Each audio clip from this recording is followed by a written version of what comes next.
Assalamualaikum dan hai adik-adik. Selamat datang ke Kidz Channel. Okey, hari ini Akesha ada tamu istimewa iaitu adik Anissa. Hai. Okey, tapi sebelum tu adik-adik jangan lupa untuk like, share dan subscribe. Okey adik Anissa, tunjukkan kepada adik-adik kita punya fashion purse. Okey. Okey, oleh itu Akesha akan tinggalkan adik-adik dengan adik Anissa. Adik Anissa akan tunjukkan cara-cara untuk mewarna. Silakan adik Anissa. Dalam satu kotak ada satu beg. Cantik kan adik-adik?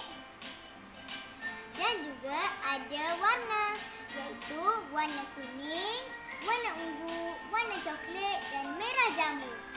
Ia juga ada tambah hiasan bling-bling. Jom kita mewarna ya adik-adik.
Wow, cantiknya.